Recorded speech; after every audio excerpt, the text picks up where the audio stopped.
Listen carefully because what I'm about to tell you doesn't sound real until you realize it has already happened 3 times before.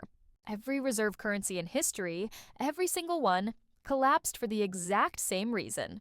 Spain thought it couldn't lose its empire. Britain thought the pound would rule forever. And the Dutch literally wrote the book on global finance until the world turned the page without them. None of them fell in a day. None of them collapsed because of a single war, or a single bad decision, or a single crisis. They collapsed because the people running those systems kept pushing long after they crossed a line they could never walk back from. And here's the part nobody wants to hear. The United States crossed that same line in the last 5 years. A point that every past empire reached right before the decline sped up fast. A point where money printing stops being a policy and becomes the only way to survive. A point where foreign nations stop trusting and start preparing escape routes. A point where the charts, the debt, the interest expense, the foreign reserve data all tell the same story. But the twist? Most Americans won't even notice the decline until it's already halfway over. And here's the mystery we're going to break open in this documentary. Why do powerful nations always follow the same script, even though history has already shown them the ending? Because when you look at Spain, when you look at the Dutch, when you look at Britain, you'll see the United States repeating the same pattern almost step for step. The only question left, the only question that matters, is whether the dollar's decline will be slow, or whether the next shock will speed it up so quickly that people look back at this moment and say, that was it. That was the point of no return. Listen carefully, because what I'm about to tell you doesn't sound real until you realize it has already happened 3 times before. Every reserve currency in history, every single one, collapsed for the exact same reason. Spain believed its empire was too powerful to fall. The Dutch believed they had invented the perfect financial system. And the British pound ruled a quarter of the world, convinced nothing could replace it. But each one collapsed the moment the world realized something the empire itself refused to admit: that once a currency crosses a certain threshold, confidence never comes back. And here's the uncomfortable part. The United States crossed that threshold in the last few years. Not with a war, not with a recession, but with a decision so subtle, so deeply woven into the system, that most Americans didn't even notice. A decision that looks harmless until you compare it to the exact moment past reserve currencies began to decline. So, before we talk about the dollar, before we talk about debt, inflation, or the global system quietly shifting away from the United States, we need to go back, way back, to the first empire that crossed this invisible line. Because once you understand what happened to Spain, once you understand what happened to the Dutch, and once you understand what happened to Britain, you'll realize the US is not only repeating the same pattern, it's moving through it faster. And as you hear this story unfold, you may start to wonder whether the next shock, whatever form it takes, could be the one that makes the entire world finally admit what central bankers already know behind closed doors: that the dollar's dominance is no longer secure, and hasn't been for a while. Let's begin. Spain, the first fall from monetary power. Imagine the 1500s. Spain is the richest empire on earth. The gold and silver coming from the New World flowed into Spanish ports so fast that it distorted the entire global economy. Treasure fleets, armed convoys, royal decrees. Spain controlled the wealth of continents. But something else was happening too. Something invisible. Something Spain didn't understand until it was too late. Every year, more silver entered Spain than the year before. It flooded the economy. Prices rose. Goods became more expensive. The currency slowly weakened.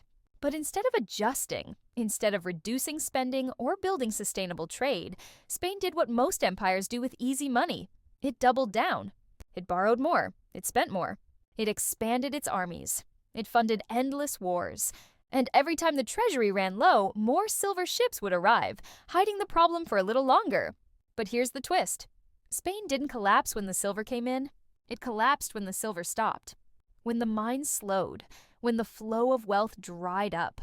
When creditors finally asked to be repaid, Spain discovered the truth all reserve currencies eventually face: that confidence is everything, and once confidence breaks, no amount of treasure can restore it. Spain defaulted on its debts 4 times in a single century. The wealthiest empire in the world became a warning. And that warning created the world's next financial power: the Dutch. the inventors of modern finance. By the 1600s, the richest nation in the world wasn't an empire of silver. It was a tiny cluster of provinces on the North Sea. The Dutch didn't rule the world with mines or treasure fleets. They ruled it with something far more powerful: trust. They created the first modern central bank, the first modern stock exchange, the first standardized currency that global merchants trusted more than gold itself. For a moment, it looked like the Dutch had discovered the secret formula: a stable banking system, careful debt management, superior trade, and unmatched financial innovation. But the story didn't end there, because the formula only works as long as discipline holds. As the Dutch grew wealthier, their government grew more ambitious. Wars with England became more frequent, more expensive, more desperate. Debt piled up, the guilder weakened. Confidence eroded. And here's the moment every empire eventually faces: the moment where backing away is politically impossible and pushing forward is financially unsustainable. When the Dutch reached that moment, the world quietly shifted its money to the rising power across the Channel, a power with a bigger navy, bigger colonies, and soon, a bigger financial system. The British pound was coming. Britain, the pound sterling era, and the long decline. By the early 1800s, the British pound was the global currency. Britain's empire stretched across continents. Its navy controlled the seas. Its banks funded global trade. And the Bank of England became the anchor of world finance. For more than a century, the world's wealth, shipping, energy, and investment passed through London. The pound was so dominant that even independent nations priced their trade in sterling. But like Spain, and like the Dutch, Britain eventually crossed a line that couldn't be uncrossed. 2 world wars, massive debt, huge military commitments, and a population that demanded social spending the empire could no longer afford. By 1944, the world quietly admitted what Britain refused to say: the pound had lost its dominance. The United States, untouched by war and holding the world's largest gold reserves, stepped into the role of global financial power. Bretton Woods declared the dollar king. And for a while, it truly was. The rise of the dollar, dominance built on confidence.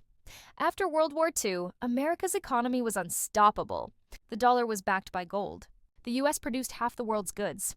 Its military protected global trade. Its banks financed reconstruction.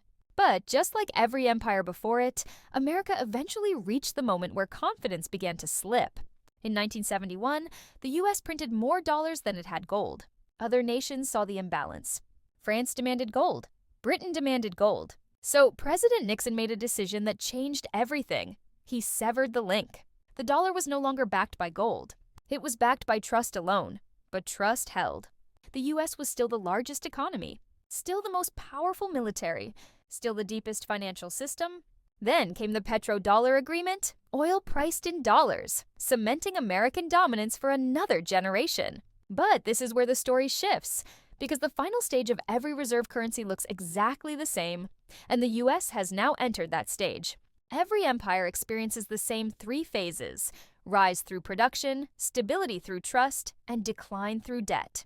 The U.S. has entered the 3rd phase, a debt so large that interest payments alone are larger than the entire military budget. A money supply that doubled in just a few years.